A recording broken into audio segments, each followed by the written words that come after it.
ଆଜ୍ଞା ଦେଖନ୍ତୁ ଏଇ ଯେଉଁ ସମାଧିଟା କହୁଥିଲି, ଏଇ ସମାଧିରେ ଯେଉଁ ବ୍ୟକ୍ତି ଜଣକୁ ଯେଉଁ ମହାଶୟକୁ ଯେଉଁ ତାଙ୍କର ତ ଅତୃପ୍ତ ଆତ୍ମା ତାଙ୍କୁ ଗୋଟେ ଶବଦାହ କରାହେଇଛି। ଶବଦାହ କଲା ପରେ ମୁଁ ଆଜି ପର୍ଯ୍ୟନ୍ତ ଦେଖିନଥିଲି କେବେ ରଡ଼୍ କେମିତି ଫିଟିଙ୍ଗ ହୁଏ। ଦେଖିଥିଲି ୟୁଟ୍ୟୁବରେ, କିନ୍ତୁ ଆଜି ଦେଖିବାକୁ ପାଇଲି। ଏଇଟା ଦେଖନ୍ତୁ ତାଙ୍କର ଗୋଡ଼, ଏ ଗୋଡ଼ରେ ରଡ଼୍ ଫିଟିଙ୍ଗ ହେଇଥିଲା। ଏଇଟା ତାଙ୍କର ନଳିପ ପାହାଡ଼, ଏଇଠି ଶବଦାହ ହେଇଛି ତାଙ୍କର। ଆଉ ଏକ ଅନ୍ୟତମ ସମାଧି ଅଛି ଏ ପାଖରେ, ସେଇଟା ମଧ୍ୟ ଦେଖାଉଛି ତୁମକୁ। ଏଠି ତ ଶବଦାହ କରୁଛନ୍ତି, ମୁଁ ତ ଜାଣିନି। ଏଇ ଜମି ପାଖରେ ଏଇଟା ଘର ଅଛି, ଏଠି ଲୋକ ଠିଆ ହେଇଛନ୍ତି, ଏଇଟା ସବୁକିଛି। ପୁଣି ଥରେ ନେଇ ଚାଲୁଛି ଆଉ ଗୋଟେ ଜାଗାକୁ ଆପଣଙ୍କୁ। ଏଇଠି ଗୋଟେ ଶବଦାହ କରାହେଇଛି, ଯାହାକି ଏଠି ଘଣ୍ଟି ଗୋଟେ ଓଳାଇଛନ୍ତି।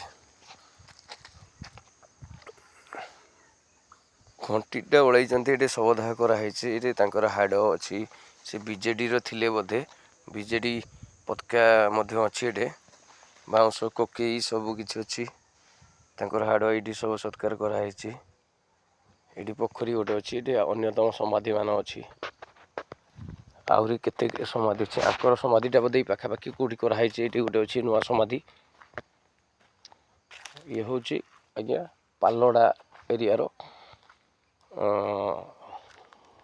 ଗୋଟେ ଜାଗା। ଧନ୍ୟବାଦ।